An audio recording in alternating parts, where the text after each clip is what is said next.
The camera cuts backstage and what we're seeing right now is absolute pandemonium. Bron Breakker is on the ground, security is scrambling, and if you look closely at that figure walking away with purpose through the smoke and chaos, that's Seth freaking Rollins. The architect just made his return at War Games, and he didn't come back to shake hands or cut a promo. He came back for blood, and Roman Reigns' entire master plan just got obliterated in a matter of seconds. If you're watching this right now, you need to understand that everything we thought we knew about the power structure in WWE just changed. Hit that like button because this story is about to get insane, and trust me, you're going to want to share this with every wrestling fan you know. Let's rewind for a second because the build up to this moment has been months in the making, and most people completely missed the signs. Seth Rollins has been gone since September, supposedly out with a back injury that was going to sideline him indefinitely. The reports were everywhere. Dirt sheets were saying 6 months minimum. Some even suggested he might be done for good, that his body finally gave out after years of carrying this company on his shoulders. WWE programming moved on without him.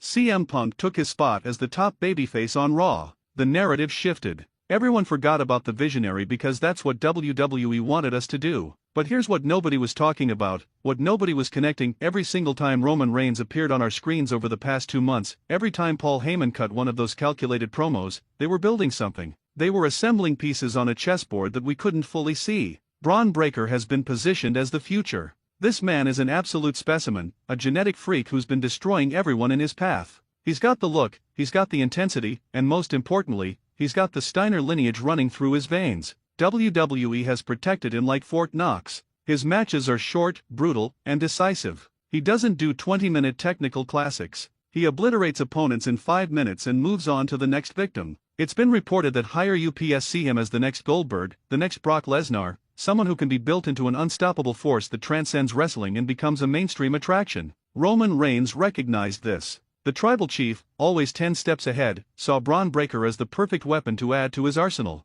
Now here's where it gets really interesting, and this is where you need to pay attention because this connects to something much bigger. Over the past month, there have been subtle interactions between Bron and Solo Sikoa. Nothing overt, nothing that made headlines, but if you were watching closely, you saw it. A nod of respect here. Solo watching Bron's match from the gorilla position there. Paul Heyman appearing in the same backstage segment, seemingly by coincidence. These weren't accidents. In WWE, nothing is ever an accident. The story being woven was clear to those of us who'd been following Roman's methods for years. Bron Breakker was being groomed as the nuclear option, the insurance policy, the backup plan for when Roman needed someone with legitimate monster credentials to handle his dirty work. War Games was supposed to be the unveiling. Think about the timing. War Games is chaos, it's the perfect environment to introduce a new element to the Bloodline's power structure. The speculation all week was about who would be the 5th man for the Bloodline's team. Jimmy USO was already confirmed. Solo Sikoa, obviously. Jacob Fatu, the enforcer.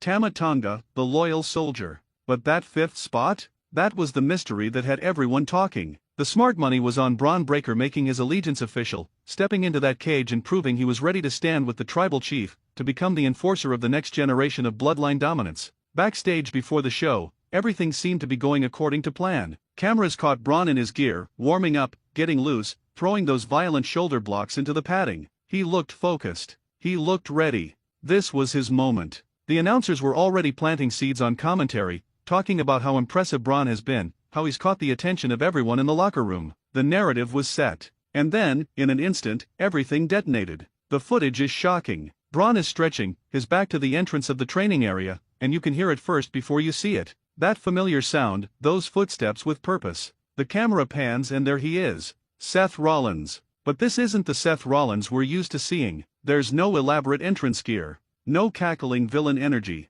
No over-the-top gestures. This is something we haven't seen from Seth in years, pure, unfiltered rage. He's in street clothes, looking like he just broke into the building, and the look in his eyes is absolutely murderous. Bron starts to turn, sensing something wrong, but he's a split second too late. The stomp. That devastating curb stomp right there on the concrete floor. Bron's head bounces off the ground with a sickening impact, but Seth doesn't stop. This isn't a message, this is an execution. He starts laying boots into Bron's ribs, vicious kicks that echo through the corridor. Bron tries to cover up, tries to protect himself, but Seth is possessed. He grabs a nearby equipment crate and, I'm not kidding, smashes it across Bron's back. Absolute chaos. Security finally arrives, but Seth's already backing away, hands up, but with that look that says exactly what he wanted to say. The damage is done. Bron Breakker, the unstoppable monster, the future of WWE, is laid out backstage, and Roman Reigns' backup plan is in ruins. If you're enjoying this breakdown and you want to stay updated on every single development in this story as it unfolds, do me a favor and subscribe to Ring Rumble. I know you probably hear that from every channel, and I get it, subscription requests can feel exhausting. But here's the thing, this story is going to move fast. There are going to be twists, returns, shocking developments that happen on random episodes of Raw and SmackDown, and I promise you, we're going to be here breaking it all down, connecting the dots, giving you the analysis that helps you understand not just what happened, but why it matters.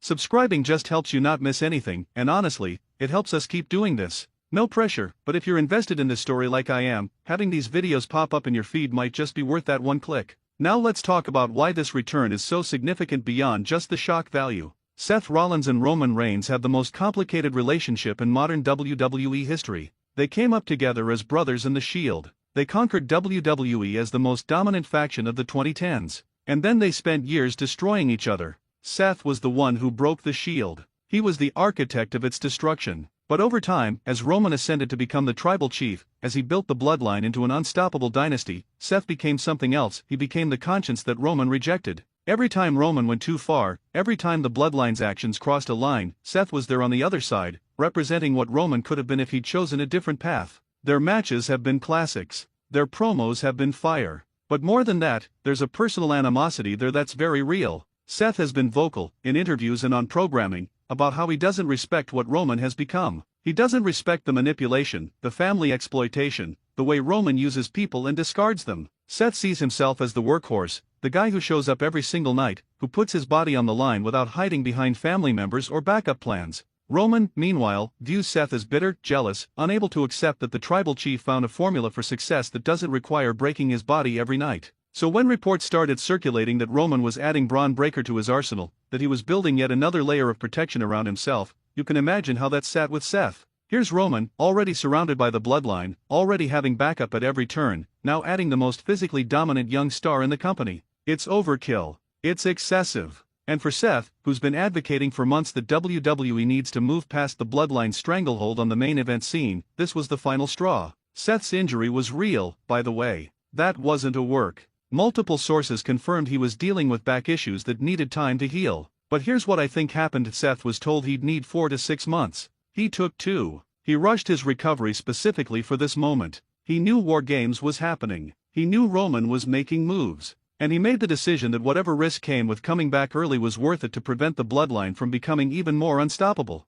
That's the kind of dedication we're talking about. That's the kind of hatred that fuels decisions that put careers at risk. The immediate fallout is going to be explosive. Bron Breakker, if he's even cleared to compete, is going to be out for vengeance. This man's entire aura is built on being unstoppable, and Seth just made him look vulnerable in front of the entire WWE universe. That's not something Bron is going to forget. Roman Reigns is going to be furious. His carefully laid plans just got disrupted in the most humiliating way possible. Paul Heyman is probably backstage right now frantically trying to figure out how to spin this, how to turn this disaster into something the tribal chief can leverage. And Seth? Seth just declared war on the bloodline in the most violent way possible without saying a single word. The beauty of this angle is that it opens up so many possibilities. Does Bron still align with Roman out of mutual hatred for Seth? Does this attack actually push them together as allies united by a common enemy? Or does Bron's pride prevent him from accepting help, forcing him to pursue Seth on his own terms? Does Roman view Bron as damaged goods now, unreliable, and cut him loose before he even officially joins?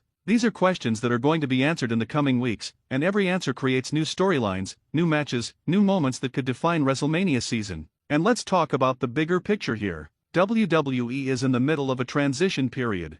The old guard is slowly stepping back. New stars are being elevated. The question everyone's been asking is, who are the next faces of this company? Seth has been that guy for years, but he's getting older, his body is wearing down. Roman has been the dominant force, but how much longer can the bloodline story realistically continue? Bron represents the future, the next generation of monster heels who can carry this company for the next decade. This moment right here, this attack, this story, it's about legacy. It's about Seth protecting his legacy by preventing Roman from securing his. It's about Bron fighting to establish his legacy before it's defined by being Roman's lackey. What Seth did tonight wasn't just an attack. It was a statement. It was a message to everyone in WWE that the visionary isn't done yet, that you can't count him out, that he's willing to sacrifice his health, his career, everything, to prevent the bloodline from achieving total dominance. And that kind of desperation, that kind of determination, makes for the most compelling storytelling in wrestling, because we believe it. We believe Seth would do this. We believe the hatred is real.